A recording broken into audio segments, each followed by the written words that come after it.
తెలంగాణ మంత్రులతో మాటలతో కాంగ్రెస్ శ్రేణుల్లో అధికారుల్లో గందరగోళం నెలకొంటోంది. ఇది విపక్షాలకు ముఖ్యంగా బీఆర్ఎస్ ఆయుధంగా మారుతోంది. తమ శాఖల్లో సంబంధం లేని అంశాలపై ప్రకటనలు ఇవ్వడం టీపీసీసీ అధ్యక్షులు మహేష్ కుమార్ గౌడ్ అసంతృప్తి వ్యక్తం చేశారు. మంత్రివర్గంలో చర్చించకుండా మాట్లాడొద్దని సున్నితంగా ఆయన గట్టిగా హెచ్చరించారు.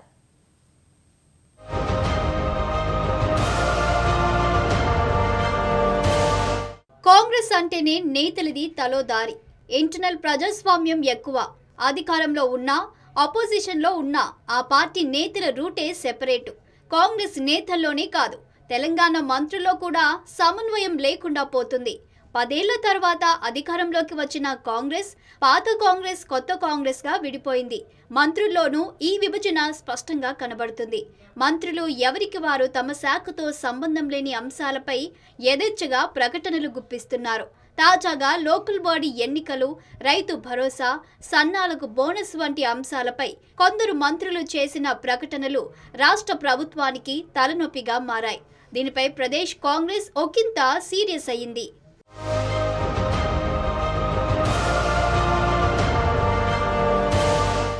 మంత్రి పొంగులేటి శ్రీనివాసరెడ్డి చేసిన వ్యాఖ్యలపై టీపీసీసీ అధ్యక్షుడు మహేష్ కుమార్ గౌడ్ తీవ్ర అసంతృప్తి వ్యక్తం చేశారు. స్థానిక సంస్థల ఎన్నికలు, రిజర్వేషన్ల అంశంపై మంత్రి పొంగులేటి చేసిన ప్రకటన పట్ల అభ్యంతరం తెలిపారు. కీలకమైన అంశాలను మంత్రివర్గంలో చర్చించకుండా నేరుగా మీడియాతో మాట్లాడటం సరైన పద్ధతి కాదని మహేష్ కుమార్ గౌడ్ సున్నితంగా హెచ్చరించారు. పార్టీలో కూడా చర్చించకుండా ఇటువంటి ప్రకటనలు చేయడం తగదని స్పష్టం చేశారు.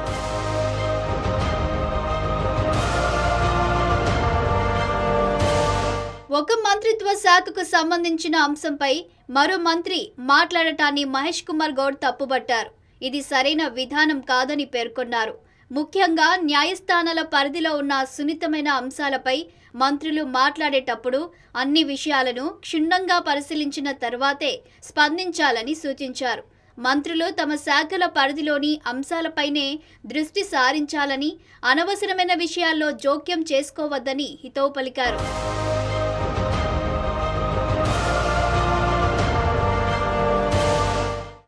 ముందుగా పార్టీలో గానీ కేబినెట్లో గానీ చర్చించకుండా బహిరంగ ప్రకటనలు చేయడం వల్ల అనవసరమైన వివాదాలు తలెత్తే అవకాశం ఉందని పీసీసీ అధ్యక్షుడు అభిప్రాయపడ్డారు. ఇటువంటి చర్యలు పార్టీకి, ప్రభుత్వానికి కూడా ఇబ్బందికరంగా మారే అవకాశం ఉంటుందని హెచ్చరించారు. భవిష్యత్తులో మంత్రులు ఈ విషయాలను దృష్టిలో ఉంచుకొని వ్యవహరించాలని సూచించారు.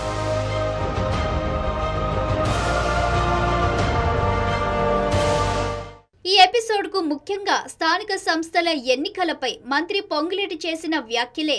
ఈ నెలాఖరులోగా స్థానిక సంస్థల ఎన్నికల షెడ్యూల్ విడుదల కానుందన్నారు. క్యాబినెట్ సమావేశంలో ఈ అంశంపై చర్చించి స్పష్టమైన తేదీలు ప్రకటిస్తామని తెలిపారు. తొలుత ఎంపీటీసీ, జెడ్పీటీసీ ఎన్నికలు నిర్వహిస్తామని, ఆ తర్వాత సర్పంచ్, మున్సిపల్ ఎన్నికల షెడ్యూల్ విడుదల అవుతుందని చెప్పారు. అలాగే వారం రోజుల్లో అర్హులైన రైతులకు రైతు భరోసా, సన్నాలకు రైతు బోనస్ ఖాతాల్లో జమ అవుతుందని చెప్పారు. అలాగే స్థానిక సంస్థలపై సీతక్క కూడా ఇటీవల ప్రకటన చేయడం వివాదంగా మారింది.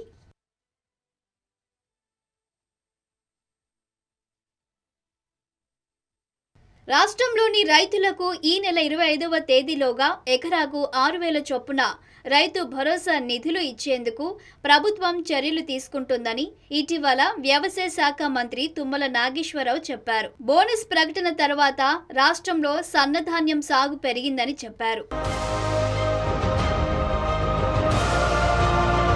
రేషన్ కార్డుల జారీ విషయంలోనూ గతంలో డిప్యూటీ సీఎం భట్టి విక్రమార్క, మంత్రి ఉత్తమ్ కుమార్ రెడ్డి తలో మాట చెప్పడం అధికారులను, లబ్ధిదారులను కన్ఫ్యూజ్ చేసింది. కొత్తగా 40 లక్షల రేషన్ కార్డులు మంజూరు చేస్తామని ఉత్తమ్ ప్రకటిస్తే భట్టి విక్రమార్క 10 లక్షల రేషన్ కార్డులు అని చెప్పడం ఆసక్తిగా మారింది.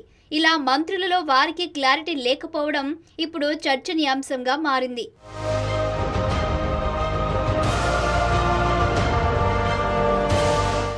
మంత్రుల లోమాట విపక్షాలకు ఆయుధంగా మారుతుంది. రుణమాఫీపై సీఎం మంత్రులు తలో మాట చెబుతున్నారని బీఆర్ఎస్ వర్కింగ్ ప్రెసిడెంట్ కేటీఆర్ గతంలో విమర్శించారు. రైతు రుణమాఫీకి 7,500 కోట్లు విడుదలయ్యాయని ఆర్థిక మంత్రి చెబుతుంటే 17,000 కోట్లు చేసినట్లు ఇతర మంత్రులు చెబుతున్నారన్నారు. సీఎం అయితే ఏకంగా 31,000 కోట్లతో అందరికీ మాఫీ చేసేసినట్లు ప్రకటించారని, వ్యవసాయ మంత్రి ఏమో ఇంకా మాఫీ చేయాల్సి ఉందని అంటున్నారని కేటీఆర్ గతంలో విమర్శించారు.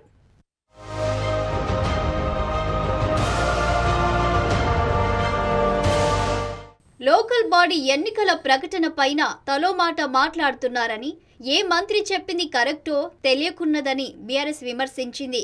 హరీష్ రావుతో సహా పలువురు బీఆర్ఎస్ నేతలు విమర్శలు గుప్పించారు. రిజర్వేషన్లు ఖరారయ్యాకే స్థానిక సంస్థల ఎన్నికలకు వెళ్లాలని బీఆర్ఎస్ మాజీ మంత్రి శ్రీనివాస్ గౌడ్ సూచించారు. మొత్తానికి మంత్రుల తలోమాట వ్యవహారం రేవంత్ ప్రభుత్వానికి, కాంగ్రెస్ పార్టీకి తలనొప్పిగా మారింది. పీసీసీ అధ్యక్షుడి రంగ ప్రవేశంపై మంత్రులు దారికొస్తారా లేదా చూడాలి.